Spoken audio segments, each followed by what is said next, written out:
First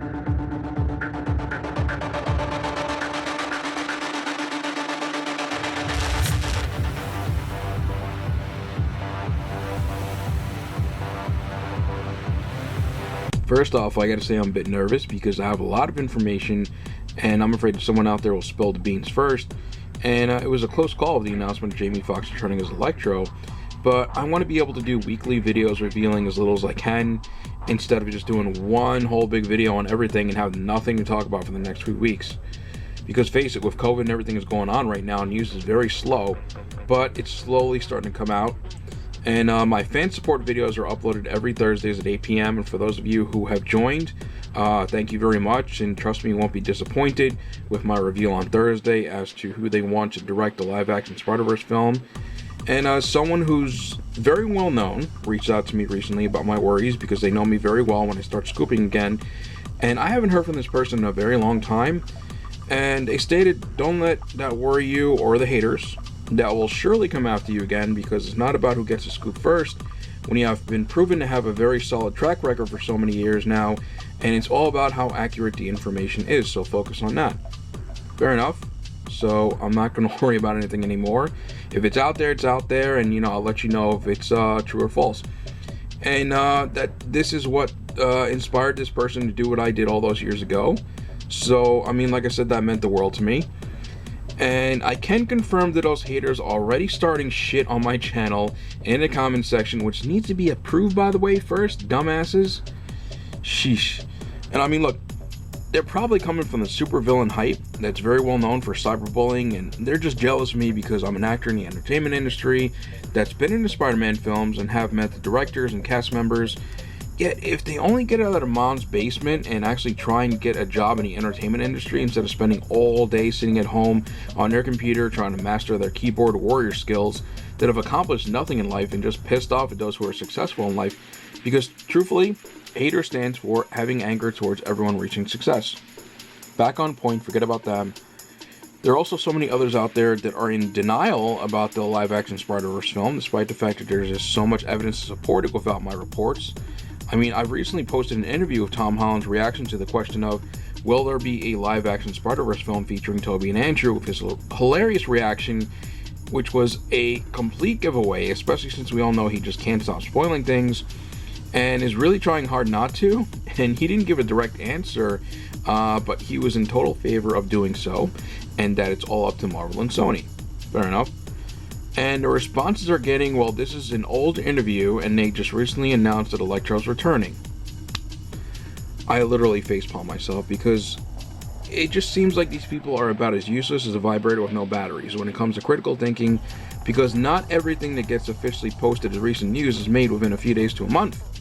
These plans have been in the works for a year or more, and they don't just make these decisions around the time of announcement. What are you, nuts? These guys obviously don't know how the entertainment business works. These things take a lot of time, especially with contract negotiations and actor schedule.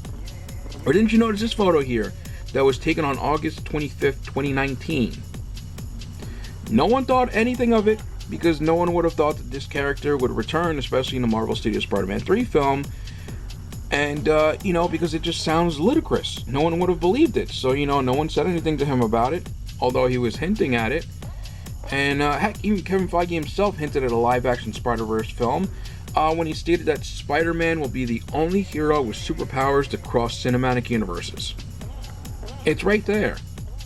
Also, I know that a lot of people are making excuses that Jamie Foxx's version of Electro will be a new version, just like J.K. Simmons is. Well, let me explain the differences here, okay? Very logical, critical thinking here, pay attention. J.K. Simmons is a fan favorite as far as playing that role. So it was a fan service. Jamie Foxx's Electro, although I didn't have a problem with him, I actually liked his character. Yeah, it was a little cheesy, a little bit of a reminder of the Riddler, but he isn't really at all liked, and he's made fun of a lot. The character in general, not Jamie Foxx the actor, but a lot of people, when they heard the news, they were like making fun of it. They were like, are you guys crazy? Like, what are you on drugs? This must be all Sony, can't be Marvel. Well, look, there is a lot of WTF out there, and their question is, why? Out of all the Spider-Man villains they could have chosen from, why did they choose him to return? Also, an even better question is that if this is in fact a new version of the character, then why not choose another actor for it? Come on, think here. People are just not really good at critical thinking at all, and it really scares me sometimes. It really does. But then again, I'm so used to this. I really am. I mean, every time that I've reported something in the past, people would think I was nuts. And it's like, look, now you can't think anybody's nuts. Because the moment that they announced that they're going to have Michael Keaton return as Batman for a Flash movie, yeah, that goes past, are you nuts? Now anything is possible. Also, people that are saying that his character died in The Amazing Spider-Man 2 totally forgot that Jamie Foxx himself confirmed that his character didn't die, he just went to a different place. Don't take my word for it, because I know it's going to be a lot of you saying, but, la la la la. Hear from Jamie Foxx yourself right now. You play Electro in Amazing Spider-Man 2. Would you be interested in doing the Sinister Six? Yes, they actually talked about that, Sinister Six.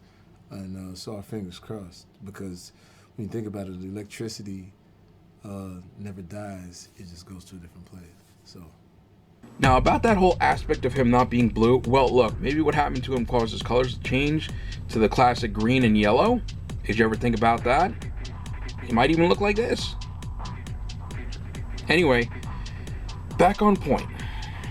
I'm going to reveal the director that both Kevin Feige and Amy Pascal have in mind for the live-action Spider-Verse film, and a very good reason behind it, as well as, for this choice. And the other thing is that there is an option for a co-director as well, in the same style as the Russo brothers, because this live-action Spider-Verse film will be the Captain America Civil War and Avengers Endgame type film. And maybe too much to handle considering how many characters will end up being in this film, which explains as to why Sony is trying to roll out all these spin-off movies at the same time. And a final battle scene that will make Captain America's picking up Mjolnir seem like a classic as far as fans losing their collective shit. When I heard about the final battle, I was like, holy shit. Fans will definitely lose it and literally cream themselves in a movie theater. So, are you ready for this exclusive reveal? Well, here it is. The director that both Kevin Feige and Amy Pascal have chosen to direct the live-action Spider-Verse film is... Face it, Tiger, you just hit the jackpot. Woo!